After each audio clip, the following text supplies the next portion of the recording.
안녕하세요, 돌다리입니다. 여러가지 좋은 소식들과 함께 다시금 지위를 회복하고 있는 XRP에 대한 몇 가지 포인트를 더 공부해 보도록 하겠습니다.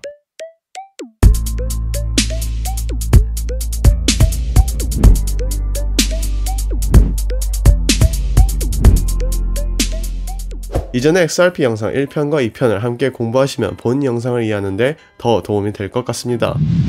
가장 최근에 핫한 이슈는 바로 4월 14일에 있었던 코인베이스 나스닥 상장 이슈일 텐데요. 미국 최대 가상화폐 거래소인 코인베이스가 14일 현지 시간 뉴욕 증시에 성공적으로 데뷔했다. 이날 코인베이스는 나스닥에 직상장했다. 주당 328.28달러의 거래를 마치면서 준거 가격 250달러보다 31.3% 급등했다. 장중 한때 시가총액은 1120억 달러 약 125조 원까지 확대됐다. 코인베이스 거래소가 나스닥에 직상장된 것에는 암호화폐 시장에 큰 의미가 있는데요. 기사에서도 보실 수 있듯이 코인베이스는 미국 가상화폐 거래소 중 처음으로 증시에 상장됐으며 가상화폐가 월가 금융시장 주류에 진입했고 암호화폐 거래가 더 활성화될 것으로 예상돼서이기 때문이죠. 나스닥에 직상장된 코인베이스는 XRP의 두 번째 영상에서도 다루어 드렸듯이 과거 SEC의 소송으로 인해 XRP 거래를 지연 중단한 바 있습니다. 하지만 기사에서도 보실 수 있듯이 XRP 월렛을 통한 입출금은 가능한 상태이며 코인베이스 커스터디 및 코인베이스 월렛의 XRP 서비스도 계속 지원한다고 다루고 있죠. 사실 저는 오히려 이런 부분이 기회가 된다고 생각합니다. 거래 중단은 단순 재상장이라는 호재를 사용하기 위한 지나간 고난에 불과하다고 생각합니다. 실제로 2021년 4월 15일 XRP는 테트라곤 소송에서도 승리를 하면서 코인베이스 재상장에 대한 기대를 더 높여가고 있는데요. 블록체인 기반 해외 송금 플랫폼 리플이 영국계 투자사 테트라곤과의 법정 공방에서 승리하였으며 관련 업계에서는 이번 승소가 암호화폐 리플의 가격에 호재로 작용할 것이라고 보고 있습니다.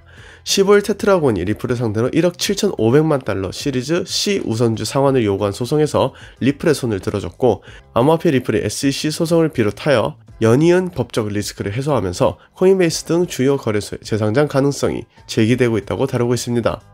리플사를 향한 DCG의 투자도 온전히 진행되고 있고 그레이스케일 자산 운용사의 사이트에서도 XRP가 남아있는 만큼 XRP에 대한 그레이스케일 자산 포트의 재등재의 가능성을 열어놓은 것으로 볼 수 있죠.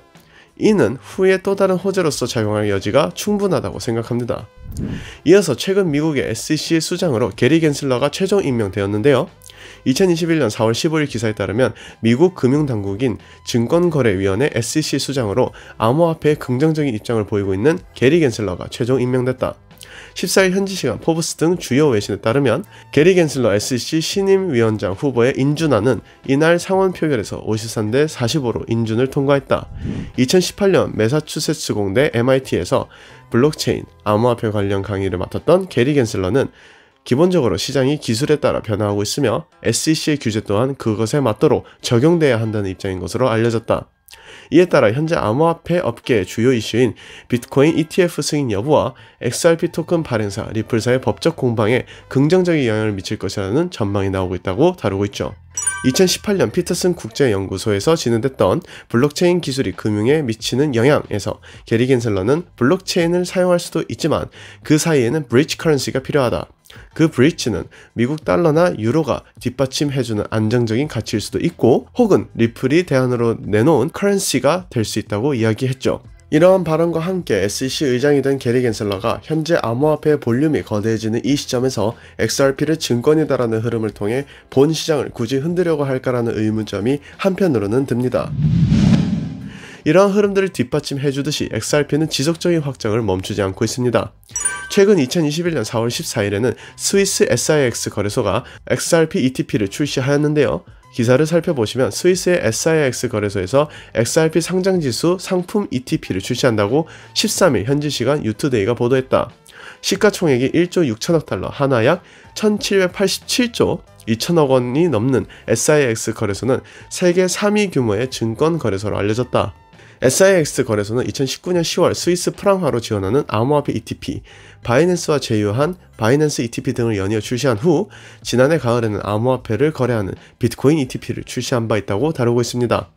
이전에 비트코인 캐시 두 번째 영상에서도 다루어드렸듯이 ETP 상장은 가상자산이 금융시장으로 움직인다는 의미이며 정상적인 금융자산으로서 자리잡고 편리하게 거래가 되어 유동성이 상장하며 제도권으로의 본격적인 진입임을 말씀드렸습니다.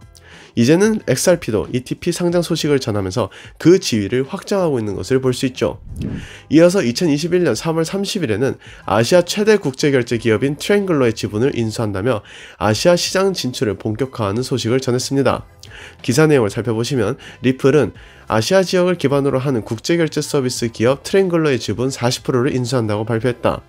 리플은 이번 인수 작업이 아시아 시장 진출을 위한 것으로 이 지역에서 가장 큰 국제결제 기업 중 하나인 트랭글러가 전략적 파트너가 될 것이라고 밝혔다.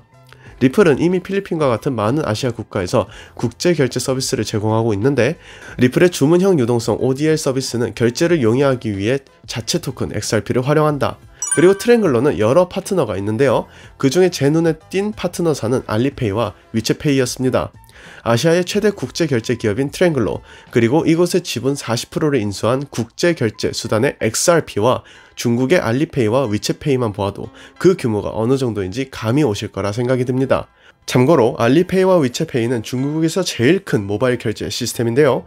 중국에서는 이미 대부분의 국민들이 알리페이와 위챗페이를 사용하고 있으며 싱텔은 미래의 아시아 금융 중심국으로 기대되고 있는 싱가포르의 통신 대기업으로서 한국의 SKT라고 생각하시면 됩니다. 과연 리플사는 트랭글러를 통해 어떤 그림을 그리고 있을까요? 2021년 3월 9일 뉴스를 보시면 프랑스 중앙은행이 디지털 유로 발행을 위한 플랫폼으로 리플 사용을 검토하고 있다고 했으며 전 세계 CBDC 개발 현황과 세 가지의 암호화폐 비트코인, 이더리움, XRP에 대한 CBDC 모델 적합성 분석에는 발행 유통에 가장 적합한 플랫폼으로 이미 다수의 은행이 리플을 주목하고 있다고 다루고 있고요.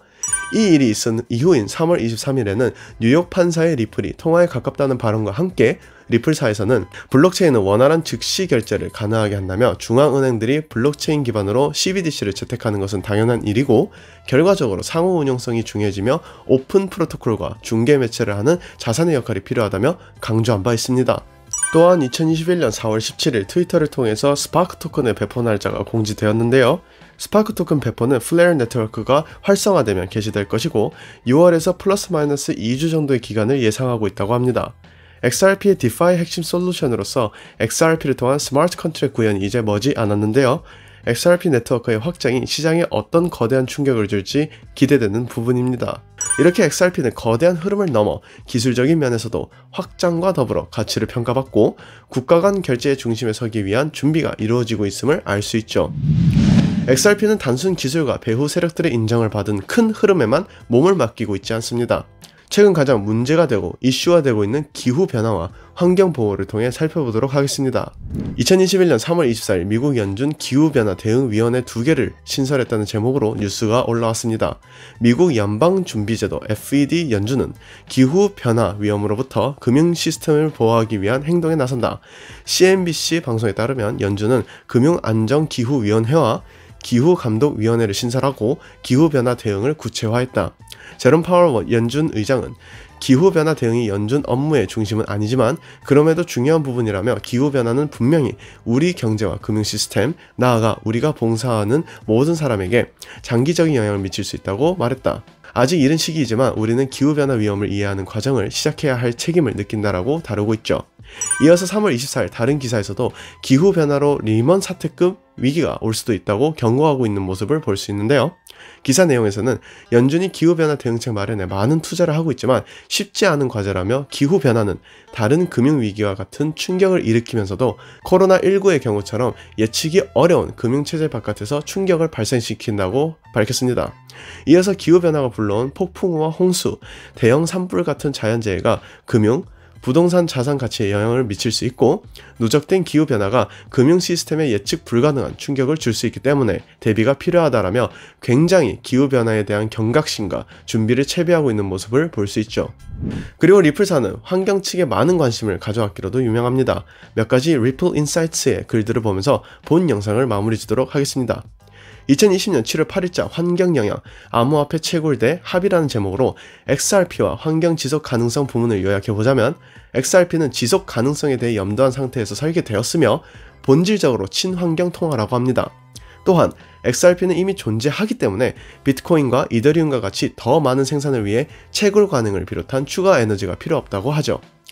두 번째 문단을 요약하자면 100만 트랜잭션마다 XRP는 7만 9천 개의 정보를 밝힐 수 있으며 비트코인과 같은 경우는 100만 트랜잭션마다 45억 1천만 정보를 밝힐 수 있다고 합니다. 즉 XRP의 에너지 소비가 5만 7천 배 더 효율적이라는 의미가 되죠. 그리고 에너지 소비는 블록체인에게 있어서 굉장히 중요한 부작용이며 전 세계적인 금융 시스템에 걸쳐 기술의 채택과 사용을 볼 때 지구와 세계 경제의 지속 가능한 미래를 보장하기 위해 다루어져야 할 주제라고 합니다. 그리고 가장 최근 2021년 4월 8일 내용을 요약하자면 핀테크와 암호화폐 지속 가능성을 해결하는 것이 그 어느 때보다 중요하다며 많은 금융기관과 페이팔, 비자, 그리고 테슬라와 같은 회사나 개인 투자자들의 경쟁으로 암호화폐가 주류가 됨에 따라 에너지 소비는 지속 불가능한 수준으로 가속화되었다고 합니다. 업계는 더 이상 선택할 수 있는 선택권이 없으며 함께 협력하여 환경에 주는 영향을 줄이는 방법밖에는 없다고 하죠. 작년에 리플은 에너지웹과 럭키 마운틴 인스티튜트와 협력하여 최초의 글로벌 블록체인인 XRP 레저를 시작으로 퍼블릭 블록체인의 탈탄소화를 이루어냈다고 합니다. 리플사로서는 2030년까지 순탄소 제로를 달성하기로 약속한다고 하죠.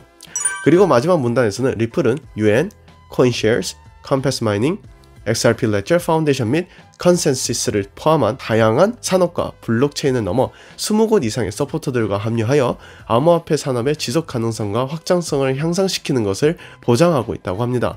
리플은 최선을 다하고 있으며 럭키 마운틴 인스티튜트, 에너지웹, AIR과 같은 전략적 파트너십은 지속 가능성을 달성하는 데 중요한 구성 요소로서 아이디어나 기술 혁신, 정책과 자금 조달 등을 통해 목표 달성에 힘쓴다고 합니다.